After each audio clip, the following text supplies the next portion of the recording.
Biarlah imanmu bangkit. Biarlah jiwamu menyadari bahwa Tuhan ada di pihakmu, bahwa Tuhan mengasihimu, bahwa Tuhan menginginkan yang terbaik terjadi dalam hidupmu. Biarlah jiwamu memahami, biarlah hatimu memahami.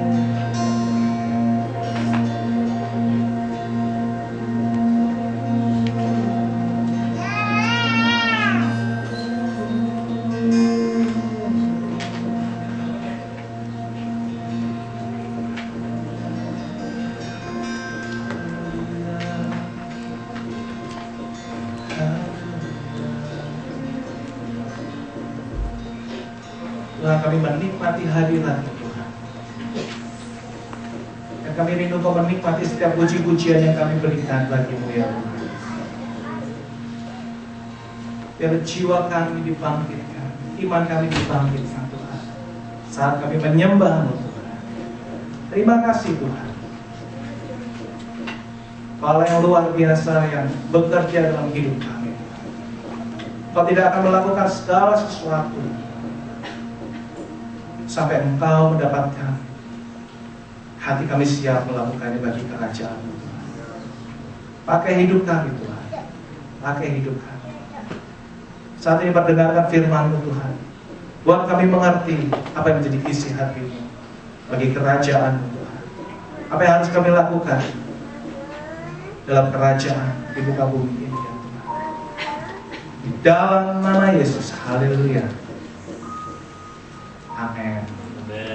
Bisa lihat kiri kanan, kasih senyum. Sambil ngomongin, kok lama kata? Nah saya ya. Oke. Coba katakan kiri kanan. Very nice to meet you. Very nice to meet you. Ya. Very gila. Hari ini kita akan dilayani oleh hamba Tuhan yang benar-benar merupakan seorang bapak buat kita semua. Beliau nggak pernah nolak kalau kita undang jadi pembicara di Disciple Camp.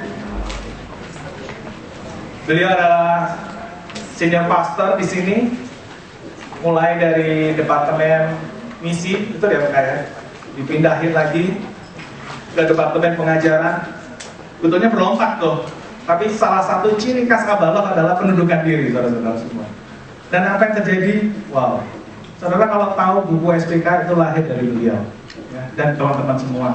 Tapi itu adalah hasil karya yang luar biasa, dipakai di mana-mana, di gereja manapun juga, dan itu sangat luar biasa memberkati. Dan sekarang beliau adalah Board of Leadership untuk Bless Indonesia Partnership, dan itu sudah memberkati banyak gereja di Indonesia. Beliau adalah suami dari Ibu Hana Dian Pertiwi dengan 2 orang anak, yaitu Sheila Adelia dan Stasia Alicia, alumni Civil Engineering Universitas Indonesia gitu ya. Dan tidak berlama-lama, mari kita bangkit berdiri, kita berikan tepuk tangan yang luar biasa untuk Kak Budi Setiawan.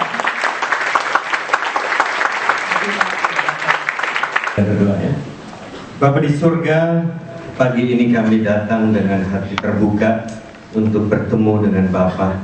Kami sebagai anak rindu mendengar suara Bapa kami. Dan kami percaya jika Bapa berbicara, hati kami akan dibangkitkan. Dan semangat kami Tuhan akan menyala-nyala Tuhan. Kami rindu Tuhan mengenal Engkau lebih dalam lagi. Dan hidup di dalam rencana-Mu yang mulia. Tuhan, kebenaran yang kami dengar kami yakin memerdekakan kami dari segala ketidaktahuan, dari segala mungkin Tuhan kedegilan hati kami, sehingga kami sungguh hidup di dalam kemerdekaan yang penuh. Terima kasih Tuhan, berbicaralah, kami siap mendengarkan. Dalam nama Tuhan Yesus yang rindu katakan amin. Beri kemuliaan bagi Tuhan, haleluya. Ya, kita akan bicara review, refresh, reconnect ya pada bulan ini.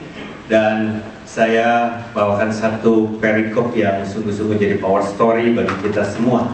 Tapi kita akan lihat dulu, klik ya, slide. Next. Ya. Bisa udah? Pointer, bisa. Bawa ke depan. Nah hari ini saya ingin membagikan kepada teman-teman di sini bahwa kalau kita mau refresh hidup kita dan kita mau review, kita checklist, maka hidup kita secara simple dibagi di dalam up, in, out. Ya, up-nya gimana kita connect sama Tuhan. Ya, katakan sebelumnya up itu connect sama Tuhan. Katakan up itu connect sama Tuhan. Nah, kita mesti evaluasi selama ini connect sama Tuhannya di mana. Kalau sama Tuhannya aja kita nggak connect, pasti kacau semuanya. Jadi start dengan connecting sama Tuhan, intimacy sama Tuhan, itu segala-galanya. Ya, katakan sebelahnya yang satu ini nggak boleh ditinggalin. Katakan, yang satu ini nggak boleh ditinggalin ya. Jadi kalau yang satu ini udah nggak dekat sama Tuhan, mau apapun pasti kacau. Ya, yang penting. Tapi yang kedua, in. Di sini kita bicara discipleship. In di sini kita bicara connecting sama other peoples. Pasti anak Tuhan dulu ya, orang-orang di gereja kita bisa dimuridin, pemuritan itu core-nya kita ya di Abalas ya. Gereja kita positioning bukan niru-niru gereja lain, tapi kita lihat firman dan apa yang kata firman katakan, muridkan segala bangsa. Jadi pemuritan itu core value kita ya, core activity kita. Jadi kita mau hidup di dalam pemuritan. Makanya mungkin goal kita bisa semua jemaat kita di sini dimuridin. Itu goal kita, karena itu segala-galanya bagi kita. Kalau orang udah dimuridin, soalnya mau dia nggak bener apapun, kita bisa tolongin. Itu macam-macam. Tapi kalau cuma ibadah-ibadah doang, gimana kita connect? Dapat kenalnya enggak gitu, kenal dalamnya nggak bisa. Apalagi nolonginnya, pasti nggak bisa. Jadi kita percaya kalau lewat pemuritan ini nanti di dalam one on one, personal, lalu di komunitas, lalu di gereja, lalu kita bisa impact sampai yang keluar ke kingdom, ke bisnis, ke tempat kita, dimanapun kita melayani ya. Nah kemudian out, yang ketiga, kalau udah up-nya connect, in-nya connect, out-nya goalnya semua bukan kita hidup diberkati lebih lagi, cuma itu aja, bukan untuk kita bisa punya banyak teman baik lebih banyak lagi, tapi kita jadi berkat buat orang di luar yang belum percaya. Amin. Kita mau berdampak bagi siapapun orang yang Tuhan berikan dalam hidup kita. Nah itu out. Nah di sini saya kasih 4 level: Yerusalem, Yudea, Samaria, ujung bumi. Yerusalem, keluarga kita, lingkungan kerja kita, itu Yerusalem kita. Dimanapun kita berada, ketemu orang-orang yang belum bertobat, itu Yerusalem kita. Coba saya kalau sebelahnya, kenal nggak Yerusalem kamu siapa? Ya, orang-orang di keluarga kita, di lingkungan kita, lingkungan kerja, lingkungan pergaulan yang nggak bertobat, itu Yerusalem kita. Ya, lalu Yudea, kota kita. Nah, kalau Yudea kita nggak bisa sendirian, semua gereja mesti involve. Lalu Samaria, bangsa kita, ya, terlibat dalam memenangkan bangsa, dan ujung bumi bangsa-bangsa. Nah, kita mau simple aja sekarang, mulai masuk kepada hal yang sederhana, yaitu kita akan bicara tentang Yerusalem, ya. Katakan sebelumnya, start from Jerusalem. Ya. Nah, saya mau kita baca ayat ini. Ini satu janji Tuhan bagi Yerusalem kita. Di dalam Kisah 16 ayat 31, kita baca bareng. 2, 3. Jawab mereka, percayalah kepada Tuhan Yesus Kristus dan engkau akan selamat, engkau dan seisi rumahmu. Ini ayat janji bagi semua kita, ya. Kalau kita di sini lebih duluan bertobat, buktinya ada di sini. Berarti ini anugerah, betul ya? Keluarga kita ada yang belum bertobat sampai hari ini, tapi kita duluan bertobat. Itu anugerah. Saya orang yang pertama kali bertobat di seluruh keluarga besar saya. Ya, keluarga besar saya nggak ada satupun yang Kristen, dan saya orang pertama yang bertobat. Wah, itu amazing. Buat saya itu pilihan Tuhan luar biasa. Kok saya? Istri saya juga sama. Dia punya keluarga tradisi nenek moyang, ya, Chinese. Dia nggak ada yang Kristen satu pun juga, dan dia bertobat. Bukan dimenangin sama keluarga pasti. Saya dimenangin sama teman kampus ketika saya kuliah di UI. Ada kakak kelas yang cinta Tuhan yang deketin saya 2-3 tahun. Akhirnya saya baru respon.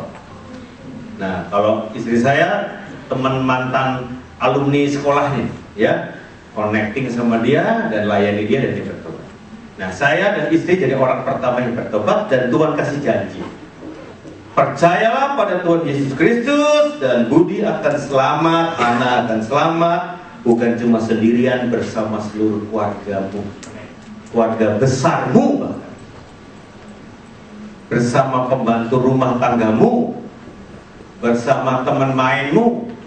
Tuhan punya janji. Katakan sebelahnya, udah nikmati nggak itu janji? Katakan sebelahnya. Tanya sebelahnya, kamu udah alami nggak itu janji? Nah ini masalah. Kita bertahun-tahun di gereja, bertahun-tahun jadi orang percaya, janji tinggal janji. Dan Tuhan kita bukan janji gombal. Amin. Tuhan kita iya dan amin. Janjinya pasti benar. Tapi masalahnya kok belum dialami.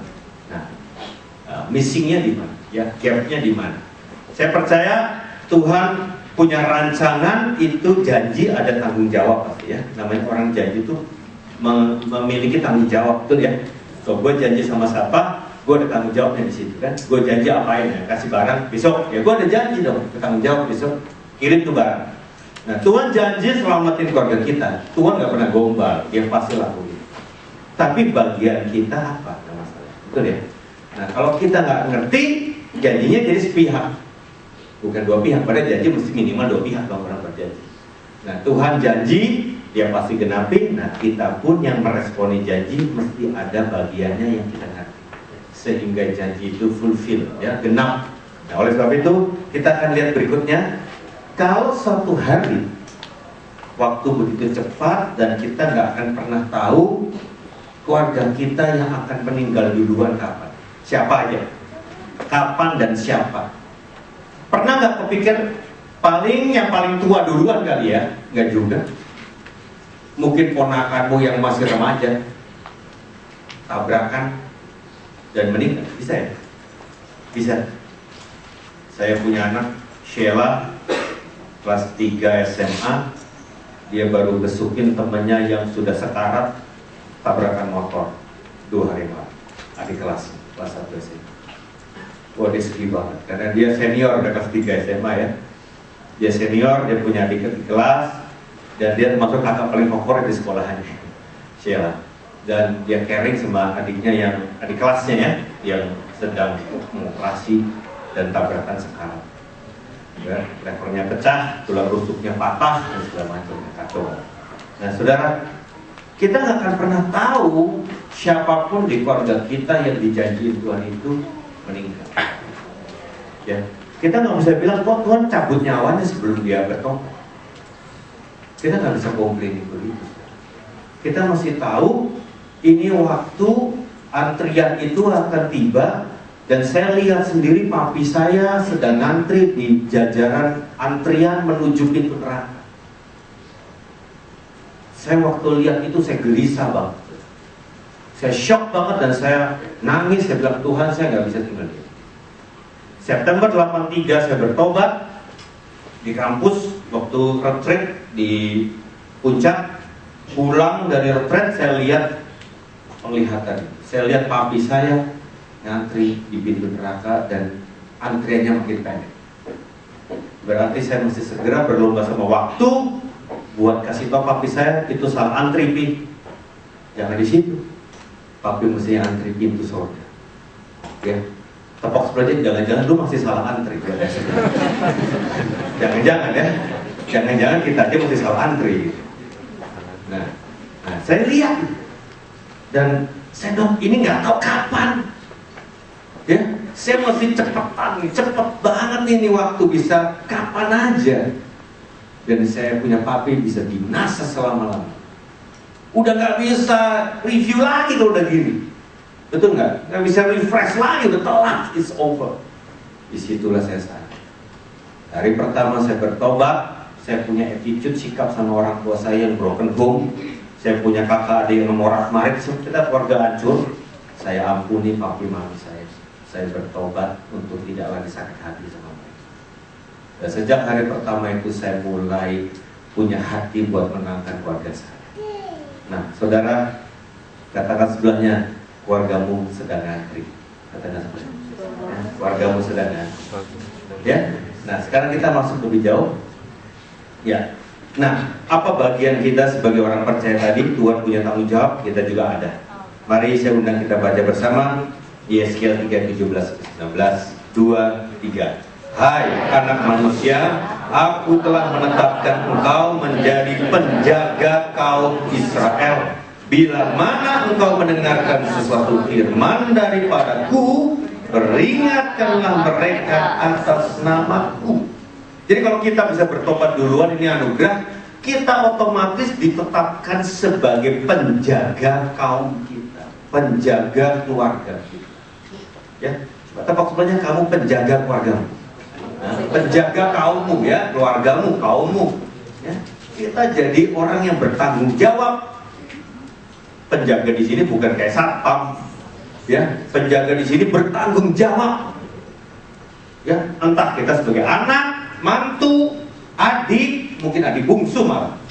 Tapi secara otoritas rohani, kita diberi otoritas ilahi. Amin. Above all, di atas yang lain, di above others, di atas keluarga kita, orang tua kita, mertua kita, bos kita punya power authority itu penjaga. Nah, ini penting. Lalu dikatakan cara jaganya di mana? Sederhana.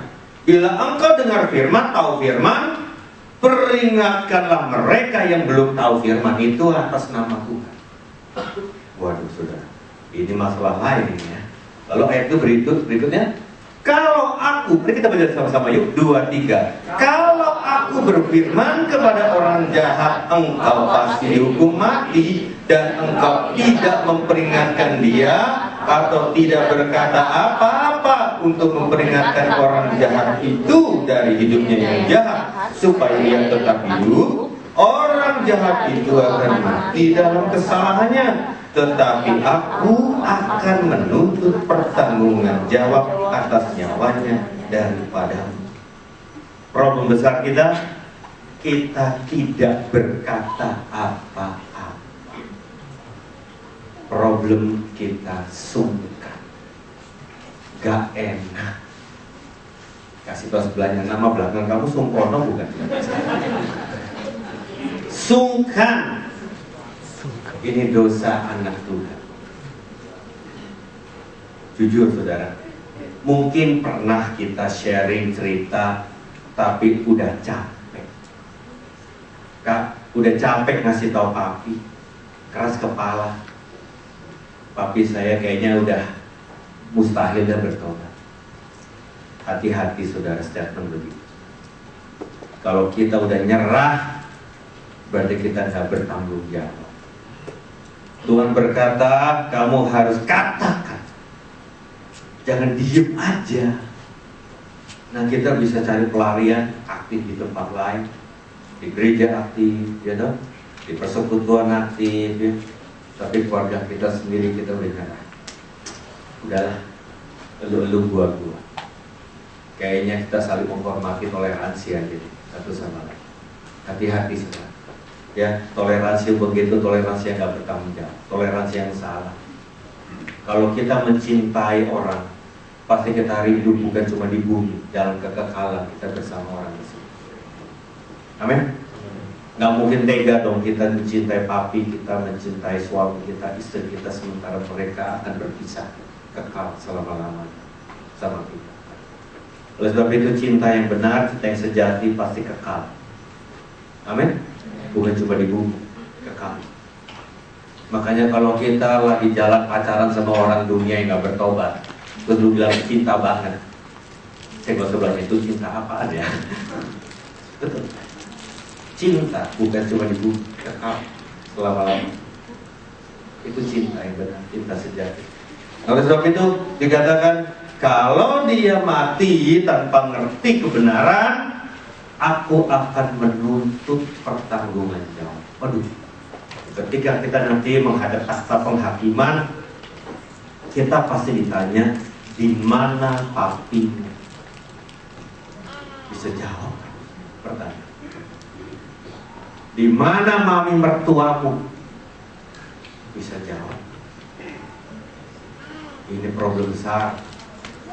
Dan suatu hari itu akan tiba bagi semua. Pas kita pikir udah selamat masuk surga enak nih. No, kita harus menghadap pertanggungannya. Nah, ini mesti balance. Anugerah mesti balance. Ya, anugerah dan tanggung jawab mesti balance. Kalau nggak kita salah ngerti. Ngeri. Waktu saya tahu ayat ini sebelum ngeri banget. Saya nggak bisa enak makan, enak tidur bertahun-tahun. Sampai akhirnya suatu hari keluarga saya bertobat semua. Kita lanjutkan dulu. Kalau suatu hari tiba-tiba papi kita lah atau mertua kita baru tidur lelap, mertua yang galak itu ya, tidur lelap, dan kita paling ciong sama dia, lagi tidur lelap, dan kompor meledak di dapur dan rumah kita langsung kebakaran begitu hebat. Saya kalau sebelahnya, sungkan nggak bangunin mami mertua lu yang galak atau papi mertua? Sungkan nggak bangunin? Ya enggak lah. Kita bangunin teriakin walaupun dia paling sentimen sama kita, mantu yang paling dibenci. Ya, tapi urusan yang satu ini udah kagak ada urusan sungkan ya. Emergency sih Pak. Kita langsung teriak bangunin, kagak bangun kita goncang-goncang, kalau perlu dijambak rambutnya. Kita seret keluar cepetan, walaupun masih linglung-linglung, masih belum ngeh, belum sadar, supaya cepat selamat keluar. Emergency bos. Kita nggak bisa diem-diem aja. Kita harus segera selamat. Nah, sense of emergency itu ada. Sense of urgency itu ada. Seringkali kita gampang aja. Waktu itu cepat. Waktu itu singkat. Betul. Kita nggak mungkin lagi. Lanjut. Mari kita baca lanjutan ayatnya ya. 2, 3. Tetapi jikalau engkau memperingatkan orang jahat itu dan ia tidak berbalik dari kejahatannya dan dari hidupnya yang jahat, ia akan mati dalam kesalahannya, tetapi engkau telah menyelamatkan nyawamu. Kalau sampai satu titik kita udah segala kala kita udah kasih tahu dan dia langsung jelas ngomong, saya udah ngerti semua yang lu ngomong, ya, tapi saya tetap tidak mau percaya Tuhan Yesus. Oke, tolong hargai keputusan. Oke, berarti di titik itu ayat ini tidak. Dia akan mati dalam kesalahannya. Itu urusan hak asasi manusia, tanggung jawab dia sama Tuhan. Tetapi saya sudah menyelamatkan. Pertanyaannya sudah sampai titik itu enggak? Kalau belum, berarti itu masih tanggung jawab. Saya yakin pun kalau sampai terang-terangan dia ngomong gitu tapi masih belum meninggal dunia, masih ada chance, second chance. Betul kan? Siapa tahu Tuhan tegur lagi lewat segala perkara, lewat kejadian apa, bertobat juga, bisa aja. Selama dia masih hidup, masih ada waktu. Betul nggak? Kita nggak bisa nyerah. Kak, udah terang-terangan kan, udah kamu terima Yesus kan? Udah jelas kak? Udah arti banget. Ya, nggak ada kata nyerah sudah. Ada waktu, kita masih kesempatan. Amin. Nah sekarang saya mau ambil satu power story tentang Lazarus. Kalau teman-teman lihat kitab Injil, itu dalam sisi miracle of Jesus, mujizat Yesus, itu kita bisa lihat ada apa ya, level of difficulty, tingkat kesulitan. Ya, mujizat itu dari yang simple ya, pilak-pilak sembuh gitu ya, sampai yang mungkin encok sembuh gitu, lebih berat lagi ya, yang patah kaki sembuh ya, macam-macam ya, sampai buta melihat, lumpuh berjalan ya, sampai akhirnya Yesus lakuin apa lebih dasar lagi, mati anak apa, Yairus mati, tapi masih berapa jam? Orang bilang mati suri kayak atau apa, belum tutup peti udah dibangkitin. Oke? Nah teman-teman, Lazarus itu the last miracle of Jesus, mujizat terakhirnya Yesus sebelum dia nanti ditangkap di Getsemani.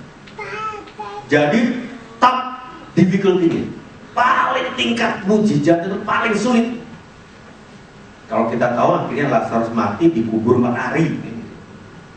Udah nggak mungkin bangkit lah, udah dikubur 4 hari. Nah, tapi bagi Yesus tetap nggak ada yang mustahil. Amin.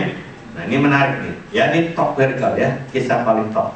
Nah sekarang saya bacakan ya. Ada seorang yang sedang sakit, namanya Lazarus. Ia tinggal di Betania, kampung Maria dan adiknya Marta. Maria ialah perempuan yang pernah meminyaki kaki Tuhan dengan minyak mur dan menyekanya dengan rambutnya. Nah inilah keluarganya, keluarga yang si Marta mungkin bakat jadi usher, suka nyiapin makanan, minuman begitu ya. Kalau si Maria pendoa syafaat ya, duduk aja di bawah kaki Yesus ya. Nah si Marta ditegur ya kan, lu jangan kepo, sini lu duduk katanya ya, supaya dengerin aku nggak tiap hari datang. Ini keluarga dekat sama Yesus. Yesus bolak-balik ketemu. Jadi ini level murid-murid di luar inner circle-nya 12 murid. Jadi Yesus punya beberapa grup ya murid. Yang 12 murid itu yang utama, lalu ada beberapa komunitas di luar itu termasuk grupnya keluarga ini. Maria, Marta, Lazarus itu murid Yesus di luar 12 murid ya. Nah kita tahu kisahnya, ini orang dekat sama Yesus ya, sahabat Yesus banget. Nah sekarang kita lihat kisahnya. Lazarus yang sakit itu adalah saudaranya. Jadi ini beradik, kakak beradik ya. Kedua perempuan itu mengirim kabar kepada Yesus. Jadi Yesus kan pada kemana-mana ya, traveling ya. Lalu si perempuan itu, si Marta, Maria kirim kabar. Ini rupanya Lazarus sakit keras, bukan sakit biasa-biasa nih. Tuhan, dia yang engkau kasih sakit. Kelihatannya SMS gitu ya. Kelihatannya SMS atau WhatsApp atau BlackBerry Messenger. Pendek sih. Tuhan, dia yang engkau kasih sakit, GBU set gitu ya. GBU set. Oke? Jadi Yesus lagi di luar kota, jauh dari Betania, lagi pelayanan sama murid-muridnya, dapat berita. Kebetulan ada signal di sono, terima. Oke. Nah saya mau tanya, kalau teman-teman punya keluarga sakit keras dan kenal Yesus, kalau Yesus tuh nolong orang kagak hitungan. Orang kagak kenal di jalan aja didoain. Betul ya? Masuk satu kota, orang kejejer sakit-sakit, didoain satu-satu sama murid-murid. Udah malam Yesus, masih ada lagi, masih ada, diladenin terus. Tapi murid-muridnya menjaga Yesus supaya nggak kecapean gitu ya. Yesus tuh belas kasihannya luar biasa. Mereka tahu betul Yesus tuh nggak pernah milih-milih lah, siapa aja yang sakit, yang perlu dilayani. Nah ini orang dekatnya Yesus, sahabatnya Yesus, sakit keras, SMS. Kira-kira setelah SMS, harapan kamu kalau kamu jadi Marta Maria? Harapannya apa? Dibalas, itu dong harapannya. SMS-nya dibalas. Saya sebelahnya, siapa yang gak suka balas SMS? Atau kalau kirim BBM, lu balasnya lama banget lu. Gitu. Ini bukan SMS sembarangan. SMS darurat. Betul ya? Sakit keras tuh. Jadi balas aja dong. Aduh nggak sempet, tapi nanti kita atur ya, besukin kamu, atau minimal aku doain jarak jauh atau apa kek. Respon dong. Betul nggak saudara? Respon. Nah waktu Yesus terima SMS itu, apa yang terjadi saudara? Yesus cerita sama murid-muridnya. Ya kita lihat lagi. Ketika Yesus mendengar kabar itu, ia berkata, penyakit itu tidak akan membawa kematian, tetapi akan menyatakan kemuliaan Allah, sebab oleh penyakit itu anak Allah akan dimuliakan. Jadi Yesus bilang Lazarus nggak akan mati kok, tenang aja. Tapi kita tahu ceritanya Lazarusnya mati apa enggak? Mati. Jadi murid-muridnya waktu dengar si Lazarus sakit keras, pikiran murid-muridnya apa? Kita cut off our schedule, kita buat plan B, datang dulu ke Lazarus. Betul? Teman kita, teman dekat kita. Udahlah, seminarnya di cancel dulu atau acaranya di rumah dulu deh. Kita balik ke Betania, nangani, tolongin si Lazarus, betul kan? Tapi Yesus bilang apa? Kira-kira begini nih situasinya.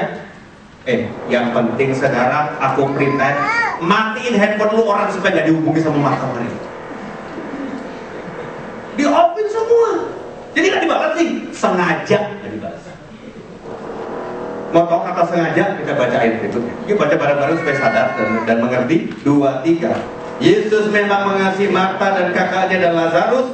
Namun setelah didengarnya bahwa Lazarus sakit, ia sengaja tinggal 2 hari lagi di tempat di mana ia berada. Kasih tahu lagi sebelahnya, Yesus sengaja telah tolongin kamu.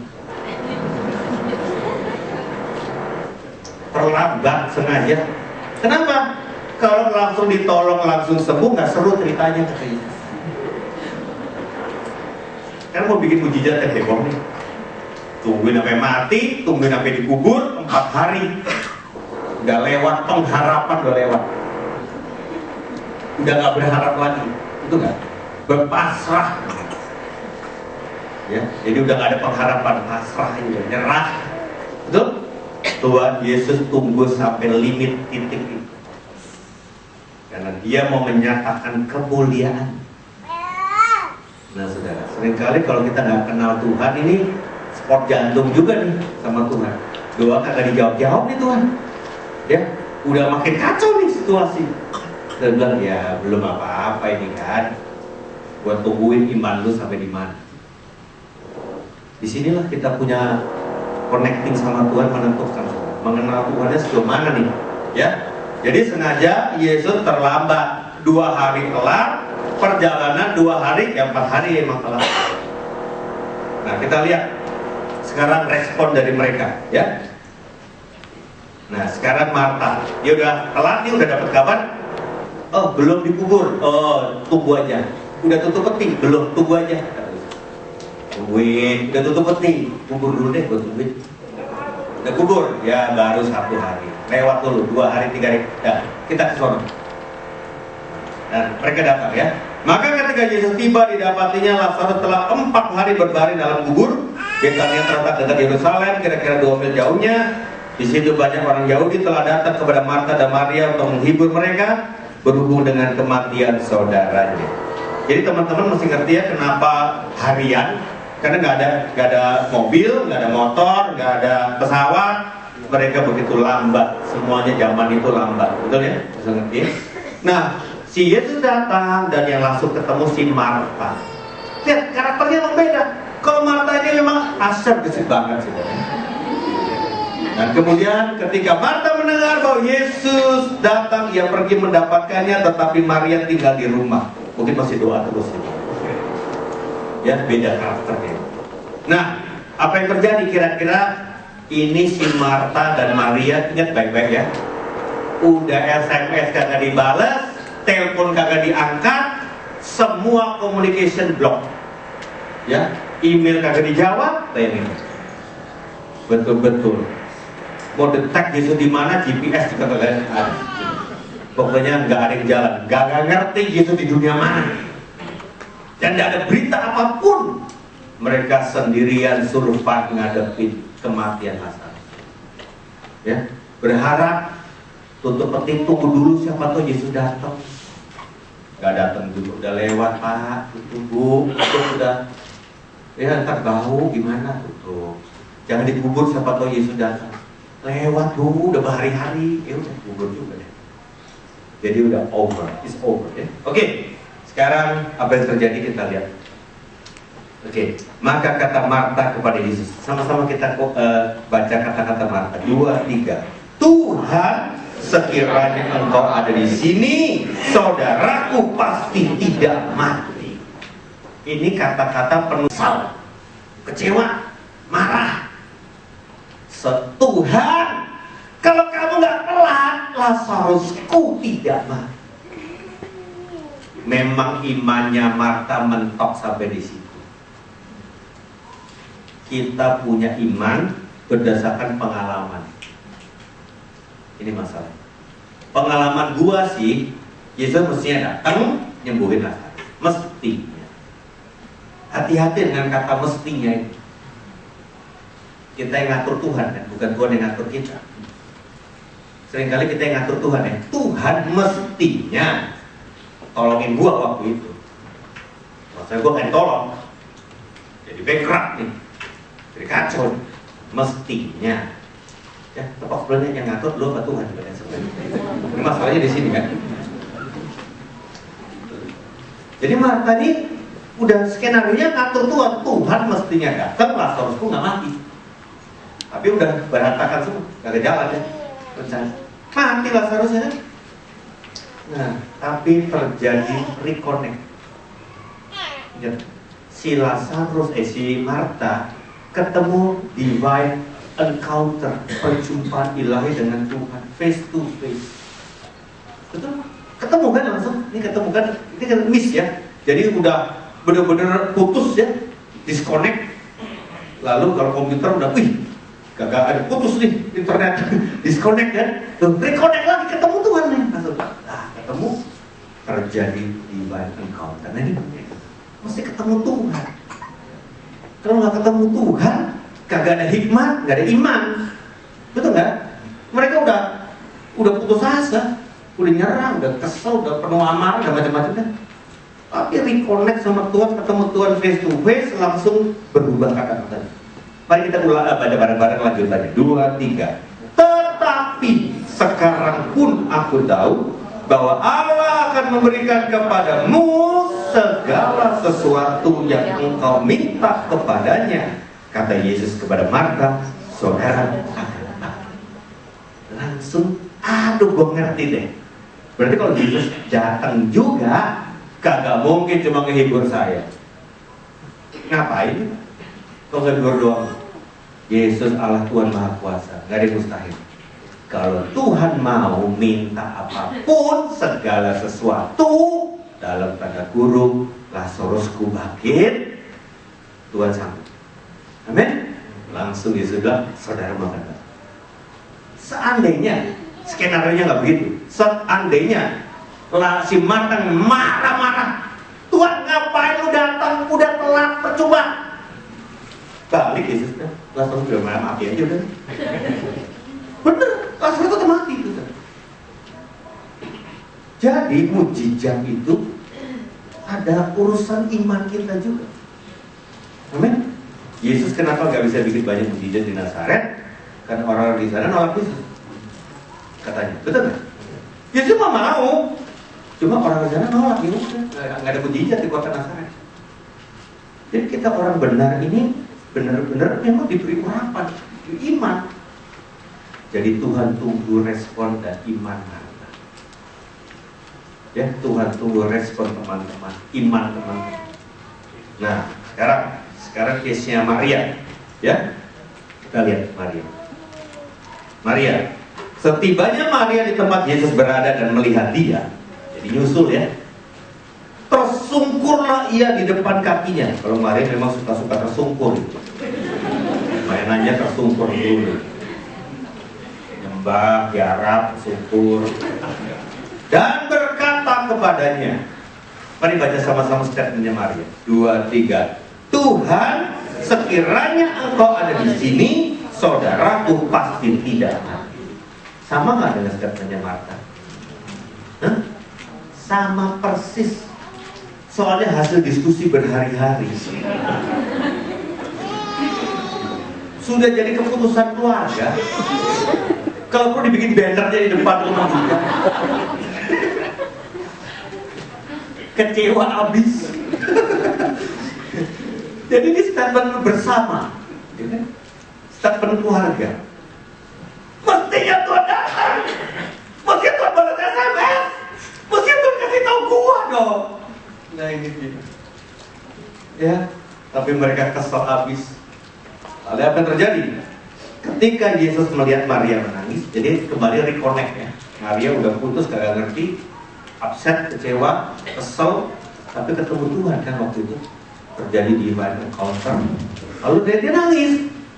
Ya, dia nangis, dia nggak bisa ngomong apa-apa, dia nangis. Kalau tadi Marta kan ngomong, kok dia nggak ngomong, nangis. Nah, kira-kira kalau orang nangis itu ada alasannya nggak kira-kira? Ada dong.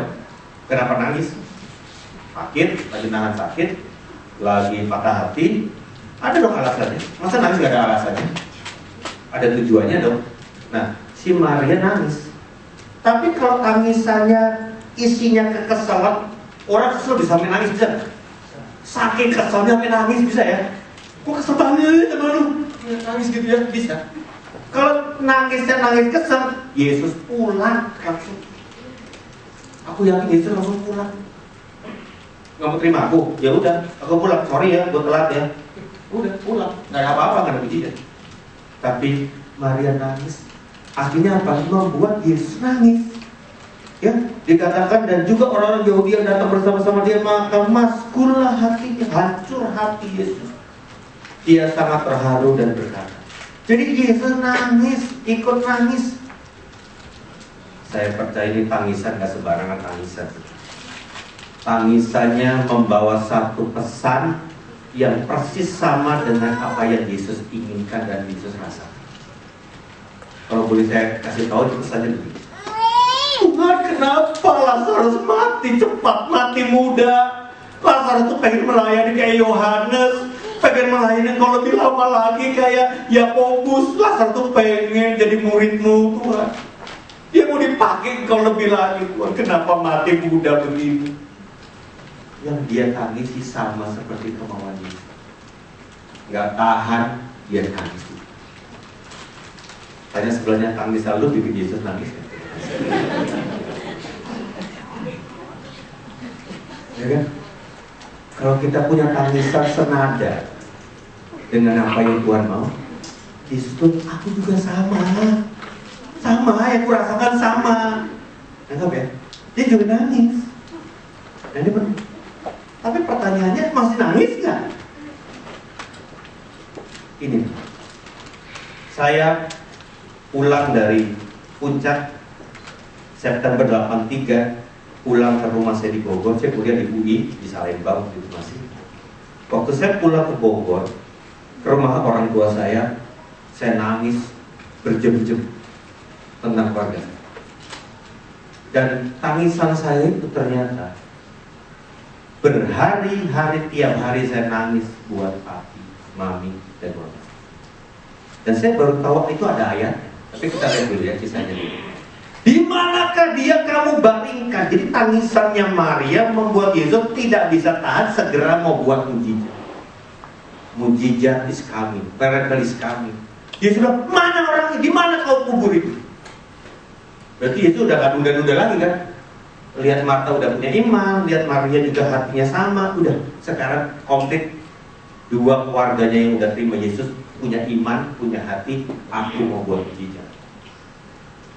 Tuhan, marilah dan lihatlah, ya. Maka menangislah Yesus. Jadi kalau teman-teman baca kitab Injil, tidak ada satupun perikop di dalam kitab Injil Yesus sampai nangisnya bolak-balik. Tidak ada, kecuali kisah Lazarus. Jadi kisah Lazarus ini sangat dramatisir bagi Yesus. Yesus nangis bolak-balik cekubukan gitu. Ya, kata orang-orang Yahudi, lihatlah betapa kasihnya kepadanya. Tetapi beberapa orang di antaranya berkata, ia yang memelihara mata orang buta tidak sanggupkah ia bertindak sehingga orang ini tidak mati? Maka maskullah pula hati Yesus, lalu ia pergi ke kubur itu. Kubur itu adalah sebuah gua yang ditutup dengan batu. Jadi Yesus segera langsung ke depan kubur. Nah, apa yang terjadi? Kata Yesus, angkat batu itu. Marta, saudara orang yang meninggal itu, berkata kepadanya, Tuhan, ia sudah berbau, sebab sudah 4 hari dia mati. Jadi di depan kubur tinggal buat mujizat, si Marta goyang lagi di mana? Apa bisa ya? Lagi pula kalau dia nanti bangkit kan bau. Yesus kesel dong. Ya, bau mah udah pasti, tapi sebentar. Kita waktu lihat mujizat atau kita ngarep mujizat, itu goncangannya banyak. Prosesnya menuju mujizat itu banyak goncangan, banyak filter, banyak jebakan. Nah, kalau kita dengar orang-orang yang nggak seiman, waktu mereka belum dapat iman kan mereka diskusi itu berhari-hari. Iya, kenapa sih nggak boleh kesal? Iya, gimana sih? Oh, saling meneguhkan, kan tambah kesel kan? Makanya tepak sebelahnya jangan diskusi sama orang yang salah, katakan sebenarnya. Kalau kita diskusi sama orang yang nggak beriman, tambah nggak ada iman, betul kan? Transfer orang yang nggak ada imannya, tambah padam roh kita, betul? Makanya pentingnya komunitas di sini. Kalau kita connect sama orang-orang yang nggak bertobat, ya bukannya dapat hikmat Tuhan, hikmat dunia kacau lagi, betul nggak sih? Ya, iya nih papi gua gini, iya papi gua tuh sama, malah meneguhkan dah, ya. Udah kayaknya nggak, potongannya udah neraka aja, waduh malah neguhin lagi sudah. Kita nih hati-hati. Dan dalam kisah ini, lihat ya, Yesus nggak pernah salahin Lazarus. sudah mati mau diapain? Saudaramu yang mati rohani yang gak bertobat itu gak bisa disalahin. Ingat baik-baik. Lazarusnya posisi sudah mati. Kalau kita dalam konteks rohani, mati rohani, belum bertobat. Yang belum bertobat gak bisa disalahin. Kenapa? Ya gak ngerti kebenaran.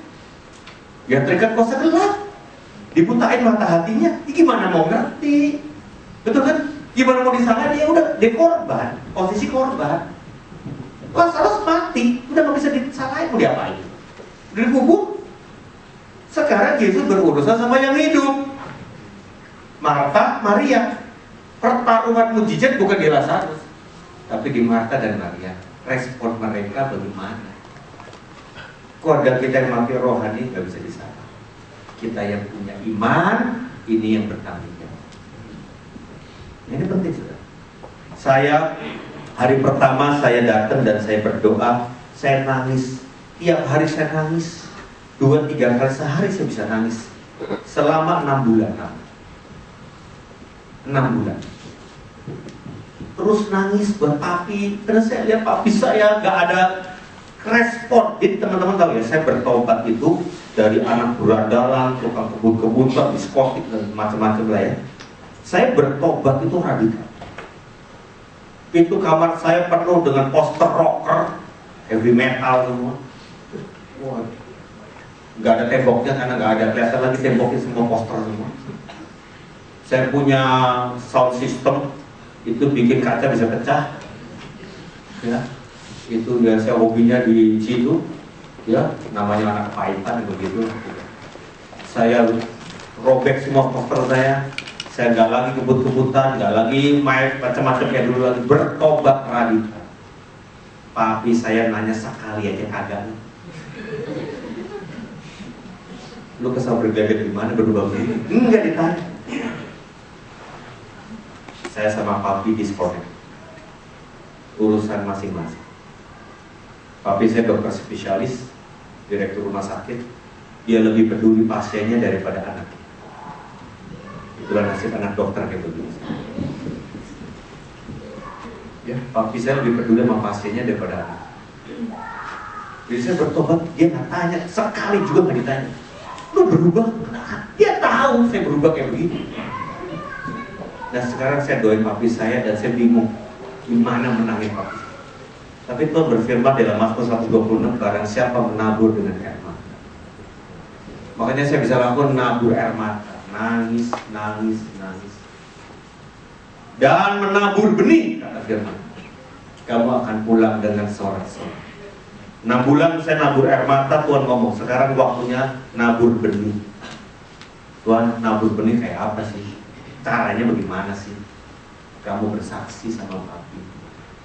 Bersaksi, bertobat aja kagak ditanya.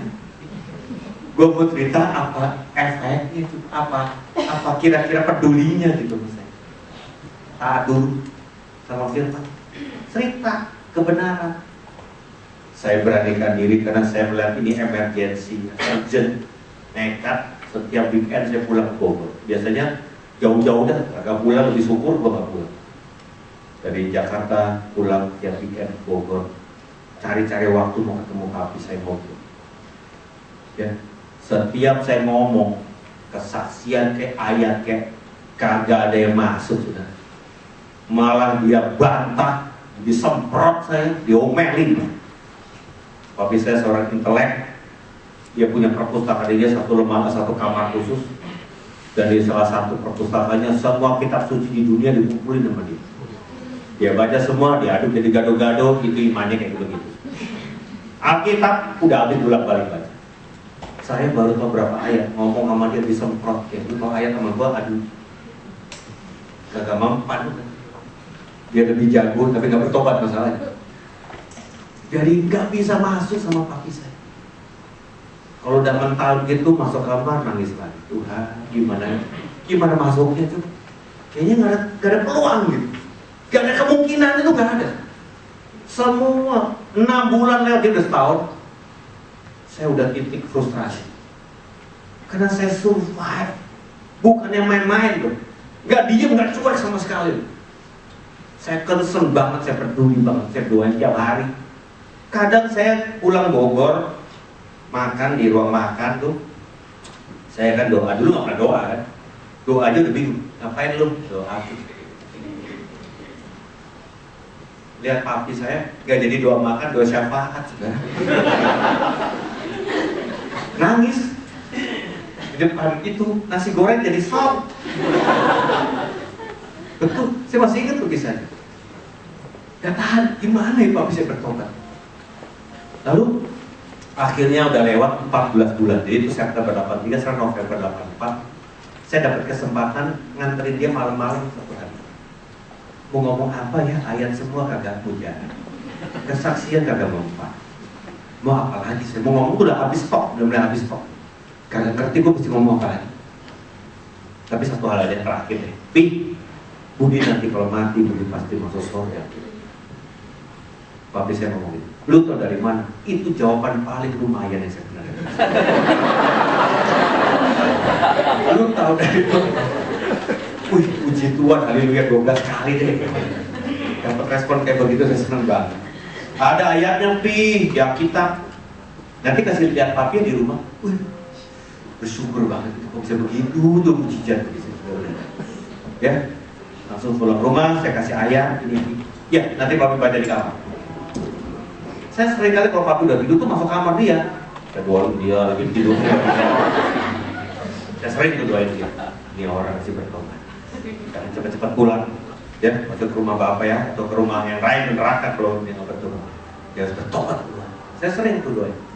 Ya, saya lihat doain Tuhan jangan. Ini Rabu malam nih. Minggu saya biasa, ini pas liburan soalnya. Saya ke gereja, saya biasa pinjam mobil. Kalau di Jakarta ada motor aja kan, pinjam mobil ke gereja pinjam mobil. Nah biasa janjian, karena papi saya suka main tenis hari Minggu sama koleganya dokter-dokter. Jadi kita janjian, saya anterin papi ke lapangan tenis, saya ke gereja. Pulang gereja saya jemput dia, main tenis sudah selesai. Itu udah biasa, makanya ke gereja, ya mau main di mana? Itu biasa, pertanyaan gitu udah biasa. Ya, papi siap-siap. Saya tungguin, karena jamnya cocok tuh sama gereja saya. Pas keluar dari ruangan, dari kamarnya, baju rapi banget. Pi, kok main tenis pakai begini, Pi? Biasa main tenis kan dia cara pendek, kaos ya, sama raketnya. Papi mau ke gereja sama kamu. Aduh, mau pingsan dengan dia. Mau ke gereja, Pi? Iya, papi gak main tenis, papi mau ke gereja.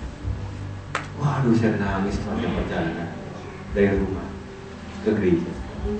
Gereja saya masih gereja tradisi, ya, pendetanya aja nggak bertobat, saudara. Tapi saya bertobat yang penting waktu itu, ya. Dan sejak hari itu, Tuhan jamah papi saya. Papi saya berubah total jadi orang yang cinta Tuhan. Dan saya lihat kalau dia praktek dokter, bukannya kasih resep suntik pasiennya, dia tumpang tangan sama pasien. Sampai saya tanya, papi itu pendeta atau dokter? Berubah luar biasa sampai akhir hari. Terakhir dia cuma bisa melihat, baca cuma Alkitab. Itu pun yang paling gede yang ada di Indonesia. Itu pun pakai membesar lagi, karena udah nggak bisa lihat. Yang dia baca cuma Alkitab. Di akhir hayat. Dan dia udah meninggal, ya. Papi saya bertobat luar biasa. 85 kakak perempuan saya hancur hidupnya. Free sex. 86 adik saya hancur habis juga, yang menikah dengan Pak Sekretariat Lukman di Mesir. Hancur juga itu adik saya. Terakhir adik laki saya. Wah, itu masuk perberadalan sudah 2 kali lipat dari saya berada. Waduh, itu lah. Saya aja udah dari cinta, kesel, campur aduknya semua. Saking nakalnya luar biasa. Mami saya udah nangis dulu kalau ceritain adik saya.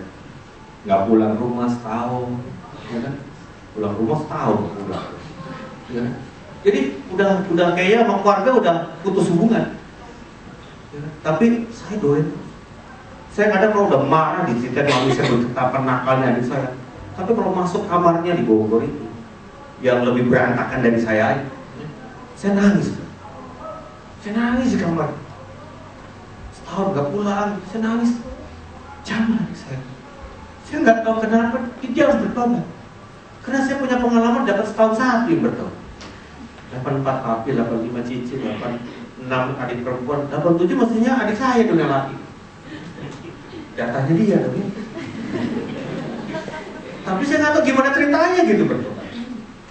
Satu hari dia dikejar-kejar polisi, ya, waduh, kebut-kebutan, dia bingung sembunyi di mana kan? Nah, di Bogor itu ada gedung olahraga, saya dipakai pertandingan ramai. Hari itu nggak tahu ramai banget, parkiran penuh. Wah, gua nyelip di kalangan penonton, untuk masuk parkir, masuk di gedung olahraga itu, saudara. Nah, polisi susah kan ngejar lihat orang gitu ya, dia nyelip aja.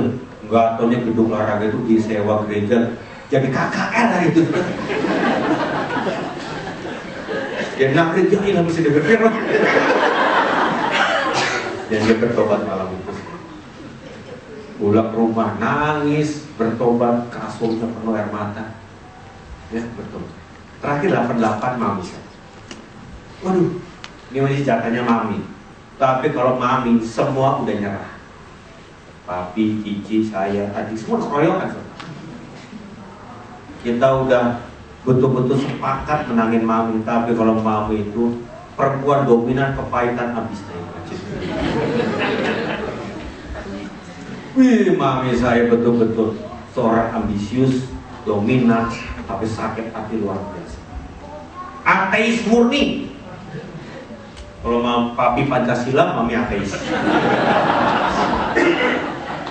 Berbagai jenis dah kita ngadepin ya. Tapi kalau ateis berat, bos. Waduh, kagak percaya Tuhan sama sekali. Bagi dia Tuhannya mamon. Wah, ya kan?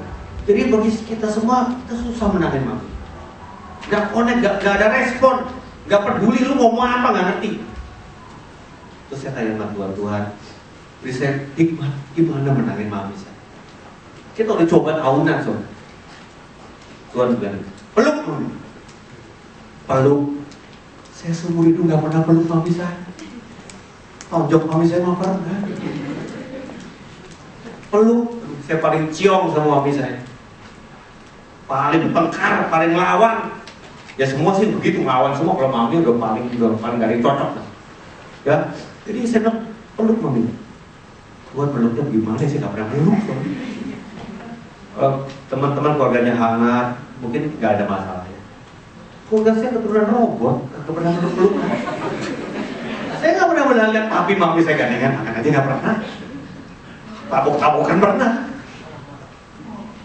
Saya bingung gimana tuh bisa peluk-pelukan di keluarga itu nggak ngerti. Peluk mami, saya peluk. Nih, Budi mau peluk mami boleh nggak? Izin dulu soalnya kaget kan gitu. Saya peluk dia nangis di dada saya. Saya tuh terima Yesus di ruang tamu rumah. Saya masih. Dan sejak itu saya menangin om, tante, sepupu. Sepupu saya udah jadi hamba Tuhan berapa banyak. Saya percaya Tuhan mau Yerusalem hidup. Amin. Cepat, jangan goyah. Memang lewati tahun dia kalau sekalian bertobat itu paling enak ya. Saya lewati tahun. Pelayanan saya memang ada, tapi yang paling hati saya nomor satu pelayanan saya itu menangin keluarga saya. Itu bagi saya prioritas nomor satu hidup saya, pelayanan saya. Dan itu Tuhan jawab. Itu janji Tuhan. Amin. Tapi tahu sebelahnya Tuhan juga janji sama kamu. Kasih tahu Tuhan juga janji. Ya. Nah sekarang lanjut ya.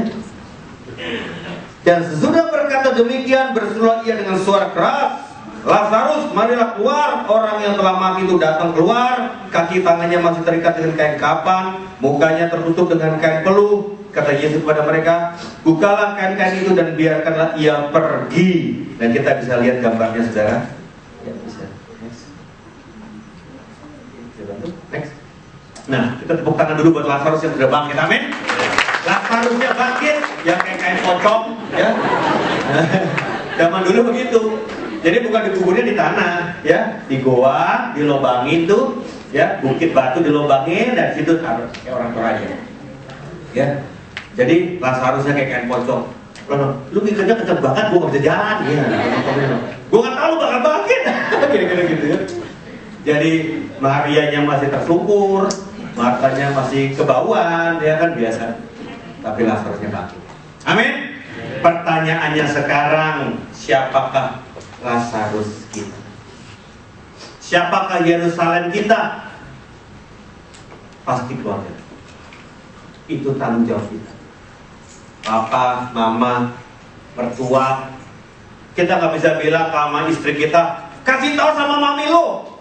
Mami gua kan mami lo juga yang ngomong begitu. Betul? Ya. Papi itu masih bertobat, tau gak sama istri? Papi saya kan papi kamu juga. Kok ngomongin? Bener. Karena kita kesal sama adik istri yang nggak bener itu. Adik lu tau, kasih tahu.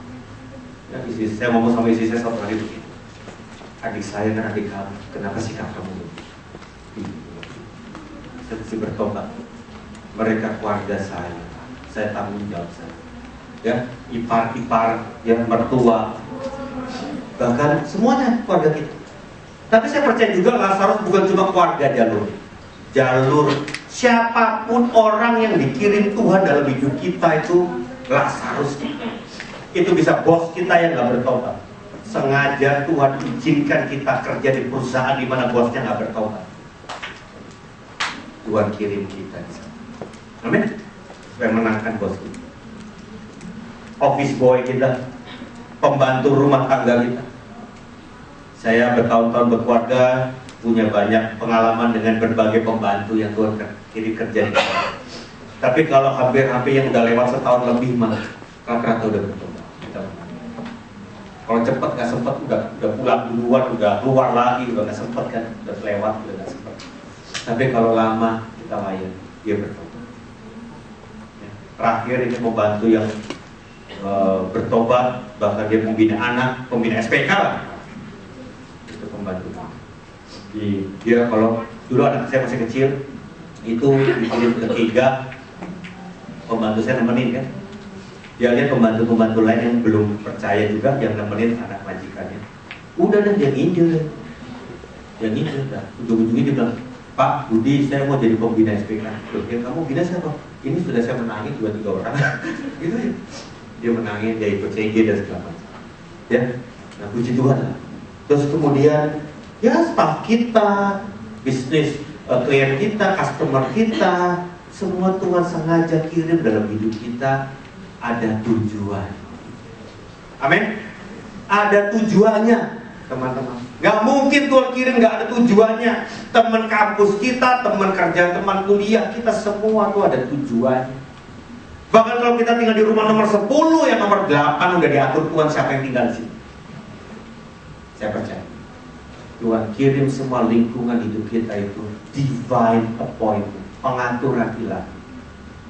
Itulah God's divine appointment. Amin. Kita orang benar, kita mesti tahu misi hidup.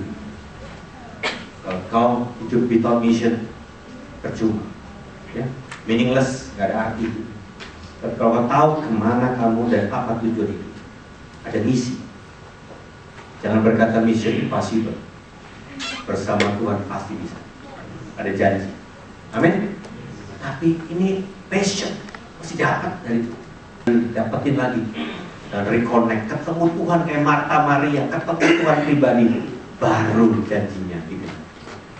Berapa banyak yang rindu angkat tangan? Boleh tepuk tangan bagi Tuhan, amin. Semoga tim worship boleh datang bersama-sama melayani. Kita mau datang kepada Tuhan kita yang Tuhan. Kita bicara tentang iman.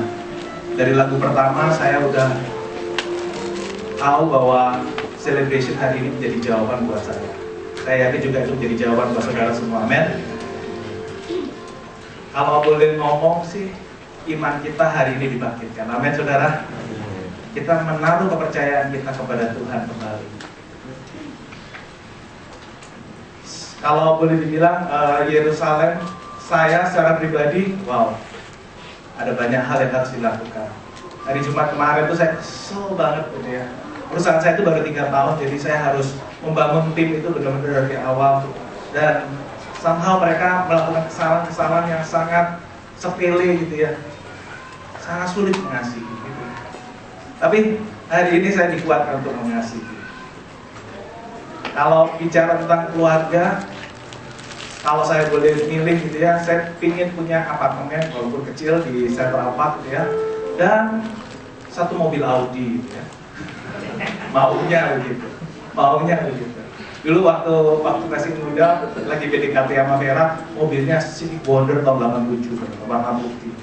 Dan teman-teman suka ngejekin gitu ya, pinjam Audimu dong gitu. Jadi kalau setiap kali saya lihat Audi itu ada perasaan tertentu. Tapi di akhir tahun yang lalu papa saya itu ngomong gini sama saya, Fer, kamu gak pingin beli rumah di Surabaya? Saya bilang, loh, bukannya rumah di Surabaya juga sudah pernah punya gitu ya, dan dia nggak mau tinggal karena papa sama mama saya itu job juga gitu ya. Tapi kita nggak sampai cerai kayak gimana dan sebagainya. Maka saya itu pernah challenge sama saya, aku nggak cerai aja gitu ya. Maksudnya ada standpoint yang jelas gitu daripada nggak mau kumpul dalam satu rumah. Rumah itu saya jual, saudara.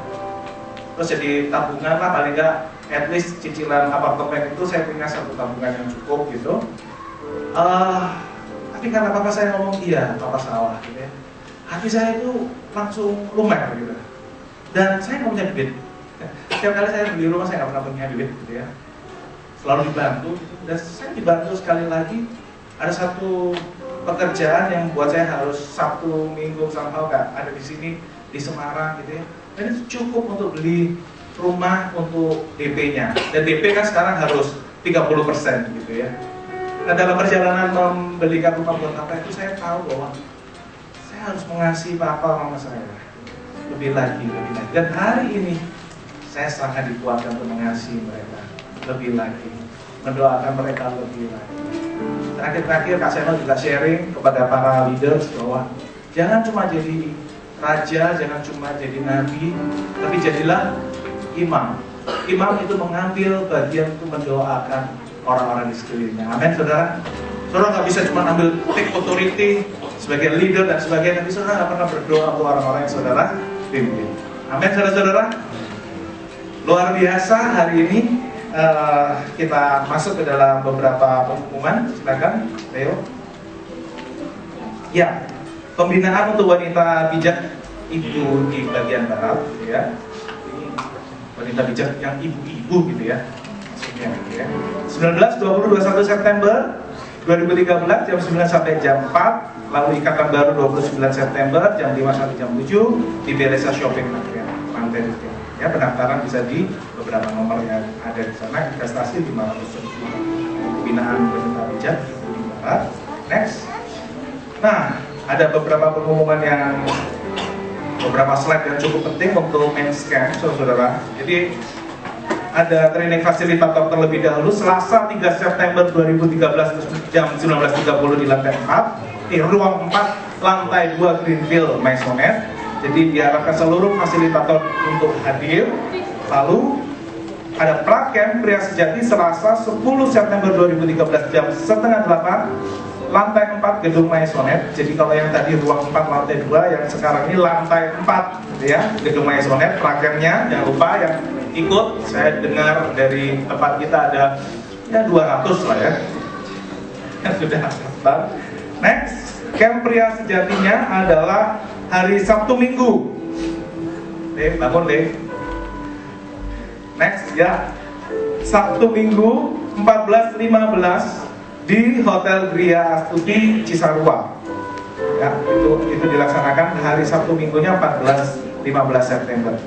Lalu setelah ada men's camp tersebut, ada kelas pembinaan, yaitu Selasa, setiap Selasa tanggal 17 dan 24 September 2013, 19.30 juga di lantai 4 gedung Maisonette. Lalu diakhiri dengan wisuda Pria Sejati hari Sabtu 28 September 2013 jam 4 sore. Lalu pendaftaran di tempat kita ada 2 orang yang ditunjuk, yaitu David bisa berdiri, David, dan Wilson Susilo, ya bisa berdiri juga. Nanti gue disagak. Wilson, oh ya, Wilson di sebelah sana, David di sebelah sana. Saudara, silakan daftar. Ya, investasi untuk per orangnya adalah 350.000 ya. Dan pendaftaran mengisi form dengan membayarkan DP 200.000 di PIC pendaftaran, yaitu David dan Wilson. Baik, kita akhiri celebration kita yang luar biasa hari ini. Mari kita bagi berdiri.